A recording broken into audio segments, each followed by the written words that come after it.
I'm thinking pistons. Like if I'm thinking, you know, what is the movement with the straight leg? It's back, back, back, back, back, back, back. With this one, it's piston, piston, piston, butta, butta, butta, blah, blah, blah, blah, blah, blah, blah. Does that make sense?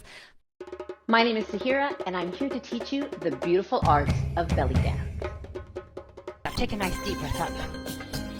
And I'm going to go ahead and lift up my entire torso here. I'm pulling my torso up from the hips, and I'm going to take it over to one side, feeling that stretch between the intercostals and circling it around to the front. And then over to the other side. Oh my gosh, this feels really good. I'm like popping my back. And then stacking it back up. Excellent. Take a nice deep breath up again. Let's go ahead and just do it the other way. Opening up the intercostals, just being very aware. How does it feel to move in the torso this way? Yeah? Excellent. Now bringing the arms down, taking it away from the stretch concept. We all roll the shoulders back and down because that felt really good. Just play with torso movement, right? So Mariam was asking, like, how can I get my chest to move when I belly dance? She's a beginner dancer and just exploring this dance form for the first time. And if you can, like, what happens if I try to keep those hips pretty steady? And I invite you who are regular belly dancers who have been dancing for quite some time, do some movement with your torso that you don't normally do when you belly dance. Yeah, what are some things you can do here that's a little bit different? Get out of your usual box, you know, and try to just stay away from all the moves that we've drilled a million times and just play with that flexibility. Yeah? Excellent. Maybe I'll do a couple lift drops, right? All of this ends up translating into our lift drop, our side to side, our circles, all of that. But it's just waking up these muscles and being like, hey, muscles, you can do cool things. You just didn't know it yet because I haven't asked you to do it, right? Excellent. Let's go to our shimmies. Pick a shimmy. Either your straight leg shimmy or your more bent-kneed hip shimmy. And spoiler alert, we're gonna go between them. So just pick one that you like, get going. Get feeling good about it. Yeah, we're going to let the music loop so we have some more Miss Thea to dance to. So getting that shimmy going, figure out what is your comfortable space, right? I am fairly centered in my weight in my feet. What feels comfortable to you? Now switch which shimmy you're doing. So I'm going to go from straight leg, and I'm going to bend my knees and take it to a hip shimmy. I'm aiming to keep the tempo of my shimmy the same. And the tempo for today is slow. I'm going to slow it down a little bit more so that I practice what I preach. Slow. Do not go fast. It is not a shimmy, it's a wobble. Relax. Oh yeah? Actually bring it back up to neutral. Stop the shimmy. Take a deep breath in. As you exhale, feel your feet melt into the floor, your calves, your ankles, your thighs, but don't fall down. I'm like, ugh, right? Let it all be really soft and gooey. Take one more deep breath and exhale. Let it be soft and gooey. Relax the ankles, the front of the feet, the front of the ankles, the back of the legs, the glutes. And now get your shimmy, your wobble going. So relaxed. Continue to exhale, yeah?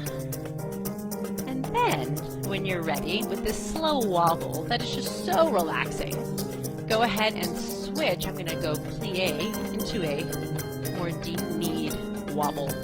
That's more in my hips. I'm going to feel if this feels any different, right? I feel this jiggle a little bit more in the back of my legs than in the front. And then I'm going to bring it back up to straight. Goal being that the shimmy never stops. And ideally, there's not a moment where it's like, oh, now it's something different. Oh, now it's changed. We want to think of a continuum. So we're going to take it back down low, a continuum into the bent knee, and then take it back up high, a continuum into the straight leg, right? Do that one more time. Bent knee, straight leg, and then play with your weight. Take it to the side. See how that feels. Can you still shimmy? Does it stop? If it stops, take note of it. Don't judge yourself. Just say, oh, that's interesting. How fascinating. My shimmy stopped. Why would that be? Right, and then take it back to the middle, get it going again, and try it again. Right?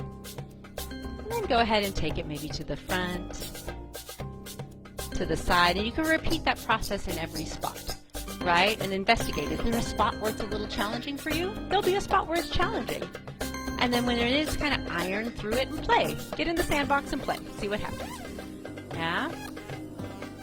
So now let's take it to a traveling shimmy. You pick your poison. You can do a hagala, right? You can do a triplet shimmy.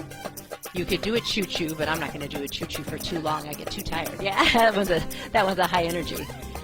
Keeping it wobbly. This is the tempo. Triple it, triple it, triple it. But if you want to go slower, go slower. Keep it really relaxed and loose. Keep your feet really close to the floor. Walk it around. I always feel like when I do these traveling shimmies, I'm kind of cleaning the floor with my feet. I'm not going to lift my feet much because that's going to change my shimmy. I don't want to introduce tension into the lower body. Yeah, now I'll switch to the choo-choo for a minute. Right? I'm just letting it be big. Like if I did it without the feet, it's like I'm trying to balance on a high wire. But I'm just letting those feet scooch to keep me balanced. Nice and relaxed. Taking it back to a basic shimmy. Take a deep breath up. And release. Roll those shoulders back and down. Relax that shimmy. Shift the weight again. Play. Right? Shift the weight and play. Maybe use your non-dominant hand to do something beautiful as you do it.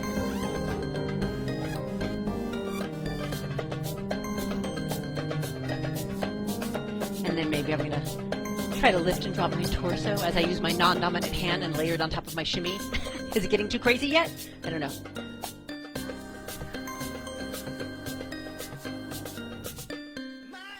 And pause. Well, this has been so much fun. Thank you all for joining me here for a little bit of a movement break. If you're interested in getting that free shimmy masterclass, it's like a mini masterclass that takes you through 5 tips that have helped me create bigger and more delicious shimmies, both for myself and for my students. These are things that they're not hard to implement, but it's going to really make your practice a lot more satisfying because you're going to see better progress. I'm going to put it in the chat again, sahirabellydances.com/shimmy tips. So check that out, download that today, start working on that, and then let me know how your shimmy is going. I would love to hear from you for sure. Y'all are amazing. Thank you so much for being here. So much fun dancing with you. Have a beautiful rest of your week and a fabulous weekend, and I will see you here in the community soon. Bye for now.